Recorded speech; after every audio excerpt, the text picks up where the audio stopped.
चलो बेटा, जय श्री राम तुम लोगों को और जय माता दी। ठीक है, प्लीज अब समझो, उसके बाद लिखना। हाँ, थोड़ी देर के लिए रख दो। देखो, ये पूरी 11वीं का क्या समझ लो, जब तक तुम लोग अकाउंट पढ़ोगे तब तक सबसे टफ चैप्टर सब लोग इसको मानते हैं, लेकिन मेरा तो फेवरेट चैप्टर है। वैसे मुझे बहुत प्यारा चैप्टर लगता है ये, लेकिन सबको ये चैप्टर बहुत ही ज्यादा खतरनाक लगता है। बहुत सारे टीचर तो इसको स्किप ही करवा देते हैं, छोड़ो, क्योंकि वैसे ये कहीं आगे यूज में आता नहीं है, बराबर। लेकिन 11th में दिया है तो हमको पढ़ना तो पड़ेगा ही ये चैप्टर। तो लास्ट चैप्टर है हमारा पार्ट 1 का, बैंक रिकंसिलिएशन स्टेटमेंट। पहले इसका मतलब समझो, बैंक रिकंसिलिएशन स्टेटमेंट क्या होता है। The statement which shows the reason of differences between bank balance as per cash book and bank balance as per passbook. देखो, हम लोग जो कैश बुक बनाते हैं ना, कैश बुक पता है आप लोगों को? कैश बुक में 2 साइड होता है, एक डेबिट साइड और एक क्रेडिट साइड। ऐसा होता था ना कैश बुक।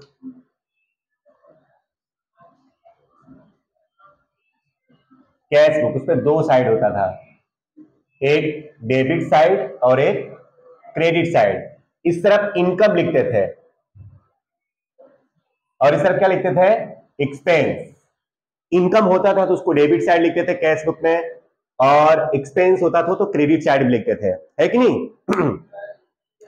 तो ये जो भी हम लोग हिसाब किताब करते हैं ना कैश बुक में, आपको पता होगा कि बैंक कॉलम वाला होता है, बैंक कॉलम और कैश का कॉलम। कैश बुक में 2 कॉलम, 2 कॉलमर, 3 कॉलमर, ऐसा कैश बुक बनता था ना। तो बैंक वाला कॉलम आता था कि नहीं आता था कैश बुक में? ये बच्चे को तो नहीं पता होगा, कैश बुक पढ़ा है तुमने? कैश बुक, हाँ। तो डेबिट साइड में कैश का कॉलम और बैंक का कॉलम आता था, और क्रेडिट साइड में भी कैश का कॉलम और बैंक का कॉलम आता था। तो हमको कैश के कॉलम को ध्यान में नहीं लेना है, हमको इस चैप्टर में कौन से कॉलम को ध्यान में रखना है? बैंक वाले को, बराबर ना। पैसे आते थे तो हम लोग डेबिट साइड में लिखते थे, और पैसे जाते थे तो क्रेडिट साइड में लिखते थे। किसमें? कैश बुक में। कैश बुक में अगर पैसा आया तो डेबिट साइड भी लिखा। मान लो भूमि से मेरे को 5,000 रुपए के चेक मिले तो मैं डेबिट में लिखूंगा 5,000, कौन से कॉलम में? बैंक के कॉलम में। और मान लो मैंने आंचल को 2,000 रुपए चेक से चुकाए तो मैं क्रेडिट में लिखूंगा, कौन से कॉलम में? बैंक के कॉलम में। मतलब पैसे आते थे तो हम लोग डेबिट में लिखते थे, और पैसे जाते थे तो हम लोग क्रेडिट में लिखते थे। ये आपको याद रखना पड़ेगा कि पैसे आए तो हम लोग कैश बुक में किधर लिखते हैं? डेबिट में, और पैसा गया तो किधर लिखते हैं? क्रेडिट में। लेकिन सिर्फ बैंक वाला ट्रांजेक्शन, कैश वाला नहीं, इसमें कैश वाले ट्रांजेक्शन्स को रिकॉर्ड ही नहीं करते हैं बच्चों। तो ठीक है, तो जो भी इंट्रीज या भी जो भी रिकॉर्ड हम लोग कैश बुक में लिखते हैं ना, वो सारी इंट्रीज बैंक में भी होती है। हमारे बैंक में भी वो सारी इंट्रीज की जाती है, लेकिन कौन से बुक में? पासबुक में। बताओ, हमने जो कैश बुक में पैसे लिखे हैं बैंक में, वो पैसे हमारे बैंक में भी होना चाहिए ना, कि सिर्फ कैश बुक में लिखने से हो गया? हमने मान लो कैश बुक में 5 लाख रुपए लिख दिया, तो क्या हमारे अकाउंट में 5 लाख रुपए अपने आप हो जाएगा? वो जो चेक हमको मिले होंगे वो सब चेक हमको कहां जमा करने पड़ेंगे? बैंक में। तब बैंक वाला हमारे अकाउंट में पैसा जमा करेगा। मान लो हमको 5 लाख रुपए का चेक मिल गया, बराबर ना। हमने यहाँ कैश बुक में लिख दिया कि भाई हमारे पास 5 लाख रुपए बैंक में पड़े हैं कैश बुक में। कैश बुक में तो हमने लिख दिया 5 लाख, लेकिन वो चेक हमको कहां डालना पड़ेगा? बैंक में। तब जाकर के बैंक वाला हमारे अकाउंट में क्या करेगा? क्रेडिट करेगा। तब जाकर के हमारे बैंक में 5 लाख है, हम ऐसा बोलेंगे। ऐसा ही नहीं कि सिर्फ कैश बुक में हमने लिख दिया तो हमारा काम हो गया। कैश बुक में तो हम कुछ भी लिख सकते हैं, बट वो चीज, उसकी इफेक्ट कहां पे होनी चाहिए? बैंक में भी होनी चाहिए। तुम्हें किसी के पास से चेक मिला और तुमने लिख दिया कि कैश बुक में, चलो भाई मेरे पास 50,000 रुपया आया, और तुम तो बोलोगे सबको कि भाई मेरे पास बैंक में 50,000 पड़े हैं, लेकिन वो कब तुम्हारे बैंक में कहलाएगा? जब उसका चेक तुम लोग कहां डालोगे? बैंक में, और बैंक वाला तुम्हारे अकाउंट में उसको क्रेडिट करेगा। तब कहा जाएगा कि हाँ भाई तुम्हारे बैंक में 50,000 पड़े हैं। ऐसा नहीं कि हमने कैश बुक में केवल लिख दिया और काम हो गया, ठीक है ना। मतलब हम लोग कैश बुक में जो कुछ भी रिकॉर्ड करते हैं उसकी दूसरी एंट्री कहां होती है? पासबुक में, बराबर ना। बैंक के जितने भी ट्रांजेक्शन हम लोग करते हैं ना कैश बुक में, उसकी सारी एंट्री, उसकी दूसरी एंट्री, हर एक ट्रांजेक्शन की एंट्री कौन से बुक में होनी चाहिए? होती है पासबुक में होती है, बराबर ना? नहीं तो हम तो कैश बुक में कुछ भी लिख करके बैठ जाएंगे, लेकिन बैंक में वो पैसा हमारे अकाउंट में क्रेडिट होना चाहिए, तभी जाकर के हम मानेंगे या तो बोलेंगे कि हमारे अकाउंट में इतना पैसा पड़ा हुआ है। तो जिस तरह से हमारे पास पैसे आते हैं उसी प्रकार से पैसे जाते भी हैं। तो याद रखना, अगर हमने मान लो 50,000 रुपए का चेक एक बैंक में डाला, तो बैंक हमारे अकाउंट में क्या करेगी? क्रेडिट करेगी। बैंक क्रेडिट करेगी कि डेबिट करेगी? अगर हम 50, मान लो मेरे को भूमि के पास से 5,000 रुपए का चेक मिला और वो चेक मैंने बैंक में डाल दिया, तो बैंक मेरे अकाउंट में क्या करेगी? क्रेडिट करेगी। मान लो मैंने वर्तिका को 2,000 रुपए का चेक दिया, तो अब बैंक हमारे अकाउंट में क्या करेगी? डेबिट करेगी कि क्रेडिट करेगी? डेबिट करेगी। Very good. अगर हम किसी को चेक देते हैं तो बैंक हमारे अकाउंट में से क्या करेगा? उसका पैसा डेबिट करेगा। और हम बैंक में अगर किसी का चेक डालते हैं तो बैंक वाला हमारे अकाउंट में क्या करता है? क्रेडिट करता है, बराबर ना? तो अब सुनो बच्चों, अगर हमको किसी के पास से चेक मिला तो कैश बुक में हम लोग क्या करते हैं? डेबिट। किसी के पास से अगर हमको चेक मिला तो हम लोग कैश बुक में डेबिट में लिख देंगे, भाई मुझे सोनाली के पास से 10,000 रुपए का चेक मिला, तो कैश बुक में डेबिट में होगा, लेकिन पासबुक में उसकी एंट्री क्या होगी? क्रेडिट। बैंक वाला हमारे अकाउंट में क्या करेगा? क्रेडिट करेगा। तो और उसके बाद मान लो मैंने इसको वर्तिका को 5,000 रुपए का चेक दिया, तो हम लोग तो कैश बुक में क्रेडिट में लिखेंगे, क्योंकि हमारे पास से पैसे गए, हम लोग क्रेडिट में लिखेंगे, और बैंक वाला क्या करेगा? हमारे अकाउंट में से डेबिट कर देगा, क्योंकि हमने किसी को चेक दिया है, पैसे दिए हैं, तो बैंक वाला हमारे अकाउंट में से क्या करेगा? डेबिट करेगा। तो इसका मतलब क्या हुआ? हमने क्रेडिट किया कैश बुक में, तो बैंक उसको क्या करेगी? डेबिट करेगी, क्योंकि हमारे अकाउंट में से पैसे जाएंगे, इसलिए बैंक वाला डेबिट कर देगा। और हमने डेबिट किया, मतलब हमारे अकाउंट में पैसे आए, तो हमने यहां पे डेबिट किया, तो बैंक वहां पे हमारे अकाउंट में क्या करेगा? क्रेडिट करेगा। तो याद रखना बच्चों, कैश बुक और पासबुक ये दोनों में एकदम क्रॉस एंट्री होती है, एकदम क्रॉस, बराबर। अगर हमारे पास पैसे आए तो हम लोग कैश बुक में डेबिट में लिखेंगे, लेकिन बैंक क्या करेगी? पासबुक में उसको क्रेडिट करेगी। और अगर हमारे पास से पैसे गए तो हम लोग कैश बुक को किस तरह लिखते हैं? क्रेडिट में। तो बैंक उसको क्या करेगी? हमारे अकाउंट में डेबिट करेगी, पासबुक में क्या करेगी? डेबिट। लॉजिक समझ रहे हो ना? कैश बुक में पैसा आता है तो हम डेबिट करते हैं, और पासबुक में वो पैसा हमारे अकाउंट में क्या हो जाता है? क्रेडिट हो जाता है। बैंक में क्या हो जाता है? क्रेडिट। और हमारे पास से पैसा गया तो हम लोग कैश बुक में किधर लिखते हैं? क्रेडिट में। तो बैंक उसको क्या करेगी? हमारे अकाउंट में से डेबिट कर देगी, बराबर। तो पैसा अगर जाता है तो कैश बुक में क्रेडिट में लिखते हैं, और पैसे अगर आते हैं तो कैश बुक में हम लोग कहां लिखते हैं? डेबिट में। और उसकी क्रॉस एंट्री कहां होती है? पासबुक में। अंडरस्टूड? चलो, तो क्या होता है कि कैश बुक में हमने जितने रुपए लिखे हैं ना, पासबुक में भी उतना ही सेम टू सेम रुपए होना चाहिए।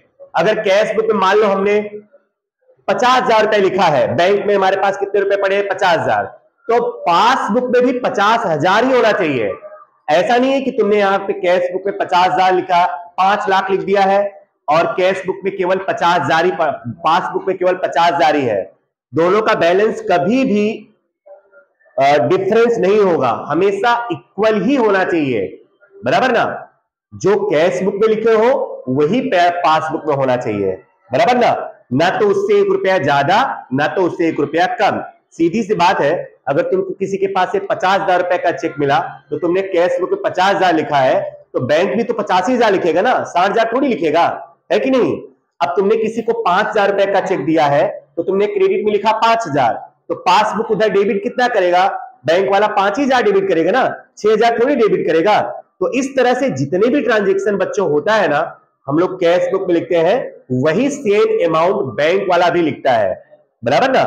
बैंक वाला भी सेम टू सेम वही अमाउंट लिखेगा, लेकिन हम लोग डेबिट करेंगे तो बैंक वाला क्या करेगा? क्रेडिट। और बैंक वाला क्रेडिट करेगा तो हम लोग क्या करेंगे? डेबिट। लेकिन कुछ ऐसे सिचुएशंस भी होते हैं जिनकी वजह से ये जो कैश बुक का बैलेंस होता है और पासबुक का बैलेंस होता है, वो दोनों सेम नहीं आता। अभी तक तो मैंने क्या बोला कि हमेशा सेम ही होना चाहिए, कभी डिफरेंस होता ही नहीं है।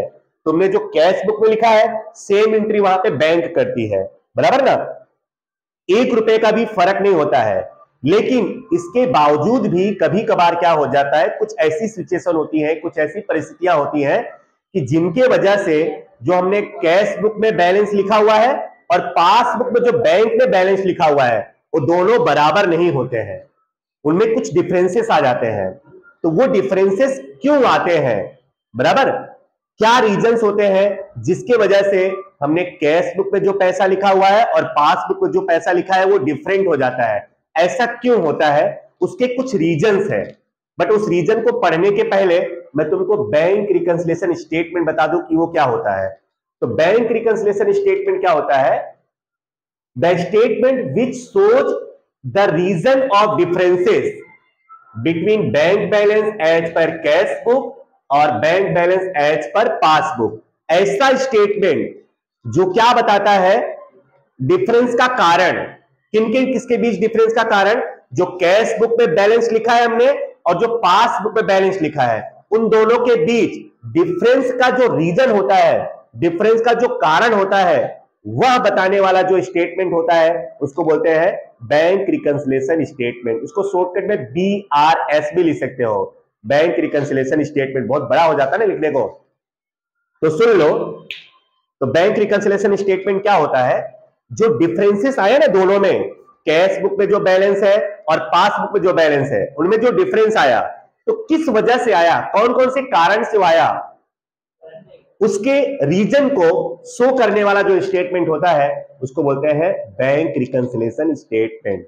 ठीक है, तो अब मैं रीजन आप लोगों को बताता हूं एक एक करके कि ऐसे कौन कौन से रीजन होते हैं जिसके वजह से bank balance, sorry, cash book का बैंक बैलेंस और पासबुक का बैंक बैलेंस दोनों बराबर नहीं आते हैं। तो पहला रीजन है, वैसे ये अगर तुम 10-12 रीजन जो है अगर उसको अच्छी तरह से रट्टा मार लो तो तुमको चल जाएगा, तुमको और कुछ चैप्टर नहीं पढ़ना पड़ेगा। बाकी अगर रट्टा नहीं मारना है ना तो शॉर्टकट कुछ ट्रिक्स है, अगर उसको ध्यान में रखो तो ये पूरा तुमको ध्यान रखने की जरूरत नहीं पड़ेगी, याद रखने की जरूरत नहीं पड़ेगी, बराबर। तो लेकिन चलो अभी नया नया है तो मैं आपको रीजन बताता हूं कि ऐसे कौन कौन से रीजन होते हैं जिनकी वजह से बैलेंस बराबर नहीं आता। तो बच्चों पहला रीजन है, लिखा है मैंने, reasons of differences between bank balance as per cash book and bank balance as per passbook. तो चलो एक बार पहले मैं आपको स्टार्टिंग में बता दूं कि कैश बुक कौन बनाता है, हम लोग बनाते हैं। Cash book is prepared by us, या तो ट्रेडर, और passbook is prepared by bank. Passbook कौन बनाता है, बैंक वाले बनाते हैं, बैंक बनाती है। ठीक है, तो ये जो बैंक रिकंसिलिएशन स्टेटमेंट बनाना है ना, ये कौन बनाता है, हम बनाते हैं, ट्रेडर बनाता है, बैंक नहीं बनाती है।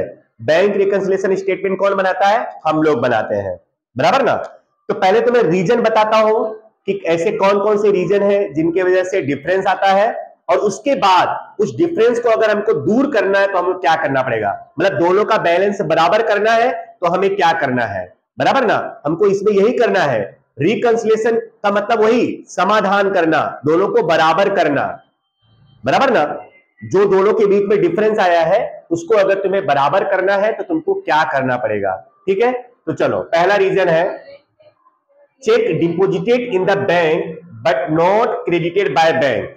देखो बेटा, जैसे मैंने बताया ना, भूमि के पास से मेरे को 10,000 का चेक मिला और मैंने बैंक में डाल दिया। अब बताओ, मैं तो कैश बुक में डेबिट में लिख दूंगा, मेरे को 10,000 रुपए का चेक मिला, मैं किधर लिख दूंगा, कैश बुक के डेबिट में लिख दूंगा, बराबर। मैंने तो लिख दिया 10,000, मान लो पहले 50,000 पड़े हुए थे, अब 10,000 मैंने और लिख दिया, कितना हो गया, 60,000। कैश बुक के अकॉर्डिंग कितना हो गया, 60,000, ठीक है ना। उसके पास से मेरे को 10,000 रुपए का चेक मिला और मैंने उसको कहां डाल दिया, बैंक में डाल दिया। तो ये तो हमारे लिए इनकम है ना। कैश बुक में हम किधर लिखेंगे, डेबिट में, डेबिट में मैंने लिख दिया, मेरे इधर 60,000 हो गया। But not credited by bank, but bank ने उसको हमारे अकाउंट में अभी क्रेडिट नहीं किया। अब उसका कोई भी रीजन हो सकता है, बराबर ना। देखो तुम बोले सर क्यों क्रेडिट नहीं करेगी, क्रेडिट तो करना ही पड़ेगा ना, क्रेडिट करेगी, बट ऐसा कोई जरूरी नहीं कि हमने अभी चेक डाला और बैंक वाला तुरंत क्रेडिट कर देगा। कभी कभार छुट्टियां पड़ जाती है 2-4 दिन की, तो उसमें डिले हो जाता है। हमने तो उसी दिन लिख दिया, अब बैंक ने मान लो 4 दिन बाद क्रेडिट किया, और उसके पहले मान लो हम लोग ने अपना बैलेंस चेक किया, बराबर, बैंक में मोबाइल में भी चेक कर सकते हो ना, हमने चेक किया तो हमने तो इधर लिखा है 60,000 और बैंक ने वो पैसा हमारे अकाउंट में क्रेडिट अभी तक नहीं किया है, तो बैंक में कितना बताएगा, केवल 50,000 बताएगा, बैंक में केवल 50,000 बताएगा। पहले वाला जो अभी हमने 10,000 डाला है वो तो बताएगा नहीं वहां पे, तो दोनों में क्या आ जाएगा, डिफरेंस आ जाएगा। हमने एक चेक बैंक में डाला तो हमने तो डेबिट कर दिया कैश बुक में, लेकिन बैंक ने उसको क्रेडिट नहीं किया है, तो इसके वजह से दोनों में क्या आ जाएगा, डिफरेंट आ जाएगा। तो a cheque deposited in bank but not credited by bank, देखो हम लोग ने डिपोजिट कर दिया, मतलब हमने तो डेबिट में लिख दिया अपना, अब कैश बुक में हमने एंट्री कर दी, बट बैंक, अब हमने डेबिट किया है तो बैंक को क्या करना है, क्रेडिट, लेकिन बैंक ने क्रेडिट नहीं किया। अब तुम्हें क्या करना है, अब दोनों के बैलेंस को अगर बराबर करना है तो तुम क्या करोगे, देखो दो रास्ता है, या तो तुम जाओ बैंक में और बैंक में जो कैशियर है उसको उठा करके तुम बैठ जाओ वहां पे उसके कैशियर के सीट पर और अपना अकाउंट खोलो और उस पर 10,000 रुपया क्रेडिट कर दो, या तो तुम क्या करो, तुमने जो डेबिट किया है अपने कैश बुक में 10,000 उसको क्या कर दो, 10,000 क्रेडिट कर दो। दो ऑप्शन है तुम्हारे पास, या तो तुम बैंक में चले जाओ, कैशियर को उठाओ, हट भाई मेरे में 10,000 रुपया मेरे अकाउंट में क्रेडिट करना है, बराबर ना, या तो ये ऑप्शन है। और दूसरा ऑप्शन क्या है कि तुम अपने घर पे बैठे बैठे कैश बुक में तुम्हारा 10,000 ज्यादा है ना डेबिट में, तो उसको तुम क्या कर दो, क्रेडिट कर दो, तो उधर भी 50,000 हो गया और इधर भी क्या हो गया, 50,000 हो गया। तो पहला वाला ऑप्शन हम लोग नहीं कर सकते हैं, हम बैंक में जाकर के बैंक में कुछ एंट्री नहीं कर सकते हैं हम कैश बुक में ही कुछ भी एंट्री कर सकते हैं। तो याद रखना, हमको अगर bank balance, bank reconciliation statement बनाना है ना, तो हम अपने कैश बुक में ही कुछ भी कर सकते हैं, बैंक में या पासबुक में हम लोग कोई एंट्री नहीं कर सकते, क्योंकि उसमें एंट्री कौन करेगा, केवल सिर्फ बैंक वाले, बैंक ही करेगा। तो अब अगर इस केस में हमको दोनों का बैलेंस बराबर करना है, तो हमने डेबिट कर लिया है ना, बैंक ने क्रेडिट नहीं किया, तो अब क्या कर दो, तुम क्रेडिट कर दो, बराबर। तो इसमें अगर ये स्टेटमेंट तुमको दिखेगा, तुमको क्या करना है, credit, simple, check deposited in bank but not credited by bank, बराबर। एक शॉर्टकट तरीका भी अभी मैं तुम लोग बताऊंगा, इतना तुम लोग को नहीं वो लगेगा। फिर दूसरा है check issued but not presented for payment. अब मान लो हमारे अकाउंट में 50,000 रुपए पड़े हैं, मैंने 10,000 रुपए का चेक दे दिया, किसको, वर्तिका को। अब हमारे अकाउंट में हम कैश बुक में कितना लिखेंगे, केवल 40। हमने ऐसा मान लिया कि हमारा 10,000 चला गया, क्रेडिट में लिखूंगा ना मैंने कैश बुक में कितना लिख दिया, क्रेडिट में, भाई वर्तिका अकाउंट 10,000 गए। अब बैंक को क्या करना है, डेबिट करना है, बट बैंक ने डेबिट किया ही नहीं, मतलब वो चेक वर्तिका ने बैंक में डाला ही नहीं, बैंक में गया ही नहीं वो चेक। तो बोलो हमारे अकाउंट में कितना रहेगा, पूरा 50,000। वहां पे पैसा जब कटा नहीं तो हमारे अकाउंट में कितना होगा, पूरा का पूरा 50,000। लेकिन हमने यहाँ पे कितना लिख दिया, 40, क्यों, 50 थे, मैंने 10,000 इसको दे दिया, तो मैंने तो क्या कर दिया, क्रेडिट। अब हमको क्या करना पड़ेगा, दोनों को बराबर करने के लिए डेबिट, डेबिट फिर से हमको कितना करना पड़ेगा, 50,000। तो फिर हमारे अकाउंट में 50,000 हो गए और वहां पे भी 50,000 है। तो याद रखो, कभी किसी को चेक दिया है तुमने और वो चेक बैंक में प्रेजेंट नहीं हुआ, मतलब वो पैसा गया ही नहीं हमारे में से, तो उसको हम लोग क्या कर लेंगे, फिर से डेबिट। तो यहां पे क्या आएगा, डेबिट। फिर cheque directly deposited in bank by the customer. देखो कभी कभार ऐसा होता है कि कोई कस्टमर डायरेक्ट हमारे अकाउंट में पैसा जमा कर देता है, तो कस्टमर ने क्या किया, जमा, तो बैंक ने क्या किया होगा, क्रेडिट, बैंक में क्रेडिट हुआ, तो हम लोग यहां पे क्या करेंगे, डेबिट। एक बात याद रखना, बैंक जो करेगी ना हमें उसका उल्टा करना है।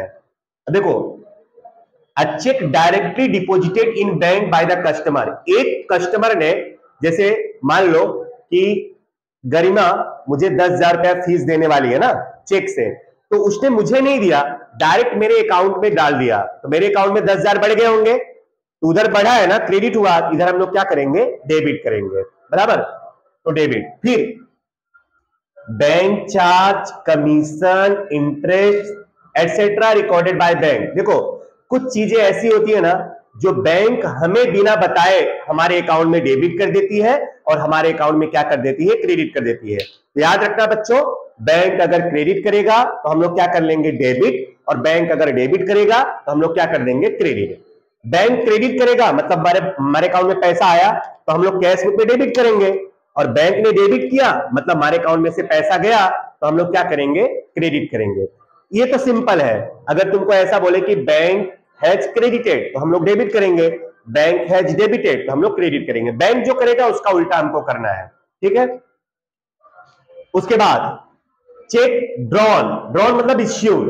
एक चेक हमने बनाया, बराबर, मान लो आंचल के नाम का मैंने 5,000 रुपए का चेक बनाया, मुझे आंचल को 5,000 रुपए देने हैं। ओए सुनो बेटा, आंचल के नाम का हमने 5,000 रुपए का चेक बनाया, मतलब मुझे आंचल को 5,000 देने हैं। याद रखना, चेक हम कब बनाते हैं, जब हमको किसी को पैसे देने होते हैं, बराबर ना। लेने होते हैं तब हम चेक नहीं बनाते हैं, जब हमें किसी को पैसा देना होता है तभी हम लोग चेक बनाते हैं। तो चेक ड्रॉन का मतलब क्या होता है, चेक लिखना या चेक इश्यू करना या चेक देना। तो मान लो मैंने आंचल के नाम का 5,000 का चेक बनाया, बराबर, इसका मतलब मैं किधर लिख दूंगा, क्रेडिट में, कि भाई मुझे मैंने आंचल को 5,000 रुपए का चेक देने हैं, तो मैंने क्रेडिट में लिख दिया। बट चेक ड्रॉन मतलब इश्यूड, ड्रॉन मतलब issued, but not given to the creditor, but मैंने क्रेडिटर को दिया ही नहीं, मतलब मैंने वो चेक आंचल को दिया ही नहीं। तो बोलो मेरे अकाउंट में से पैसा डेबिट होगा, मैंने बना तो दिया और मैंने कैश चेक ड्रॉन या इश्यूड, इसका मतलब मैंने क्या लिख दिया, क्रेडिट में लिख दिया कैश बुक में। तब वो क्या होना चाहिए, बैंक में डेबिट होना चाहिए, लेकिन जब मैंने उसको दिया ही नहीं तो बैंक में वो चेक गया ही नहीं, तो बैंक डेबिट कहां से करेगा। तो अब हमने क्रेडिट कर लिया है, तब उसे हमें क्या करना पड़ेगा, डेबिट करना पड़ेगा। ये सबका एकदम शॉर्टकट तरीका भी मैं बताऊंगा, बट अभी तो सिर्फ रीजन बता रहा हूं मैं तुम लोग को। इसको भी क्या करेंगे, डेबिट। अच्छा ये वाला मैंने बताया ही नहीं आपको, ये डेबिट और क्रेडिट दोनों होगा। कैसे, अगर बैंक ने डेबिट किया होगा तो हम लोग क्रेडिट करेंगे, बैंक ने क्रेडिट किया होगा तो हम लोग डेबिट करेंगे, और डिपेंड करता है बैंक ने क्या किया है। फिर उसके बाद बैंक हैज कलेक्टेड, कलेक्टेड मतलब क्रेडिटेड, इतना समझो। कलेक्टेड वर्ड आया तो समझ लो कि उसने बैंक ने क्या किया, क्रेडिट। बैंक ने क्रेडिट किया तो हम लोग क्या करेंगे, डेबिट, बस इतना समझो। उसके बाद चेक डिपॉजिटेड, एक चेक हमने डिपॉजिट किया, मान लो इसका नाम क्या है, हिमांशी। हिमांशी ने 5,000 रुपए का चेक दिया और हमने बैंक में डाल भी दिया, उसको बैंक में डिपॉजिट कर दिया, लेकिन कैश बुक में नहीं लिखा है। तो कैश बुक में किधर लिखोगे, डेबिट में लिखोगे ना, है कि नहीं। अगर हमको किसी के पास से चेक मिला और वो चेक हमने बैंक में डाल दिया लेकिन कैश बुक में नहीं लिखा है, तो कैश बुक में किधर लिखोगे, डेबिट में लिखोगे। ये देखो वही है, check deposited in bank but not recorded in cash book, ये डेबिट होगा। क्या होगा, डेबिट। फिर चेक इश्यूड, बराबर, मान लो मैंने एक चेक बनाया और दे दिया, मान लो वर्तिका को 5,000 रुपए का चेक बना करके मैंने दे दिया, और उसको मैंने किस में नहीं लिखा, कैश बुक में, तो मैं किधर लिखूंगा, क्रेडिट में लिखूंगा। कैश बुक में नहीं लिखा है तो क्रेडिट में लिखना पड़ेगा, यहां आप क्या लिखेंगे, क्रेडिट। और एक ये छोटा सा है, चेक डिपॉजिटेड और discounted bill in bank is disordered, ये समझो बहुत इजी है ये, सुनो। अ चेक डिपॉजिटेड और डिस्काउंटेड बिल दोनों में से कुछ भी अगर डिसऑर्डर्ड हुआ है, डिसऑर्डर्ड, तो उसको क्रेडिट लिखना है तुमको। याद रखना, डिसऑर्डर्ड वर्ड आया, डिसऑनर्ड वर्ड अगर तुमको कहीं दिखा तो तुमको क्या करना है, क्रेडिट करना है। डिसऑनर्ड वर्ड आया तो हमेशा हमेशा। उसके बाद ये लास्ट वाला तो हम लोग ऑलरेडी पढ़ चुके हैं, बैंक हैज क्रेडिटेड, बैंक ने क्रेडिट किया तो हम लोग क्या करेंगे, डेबिट। फिर बैंक हैज डेबिटेड, बैंक ने डेबिट किया है तो हम लोग क्या करेंगे, क्रेडिट। अब देखो ये सबका सारांश मैं तुम लोग को बता रहा हूं।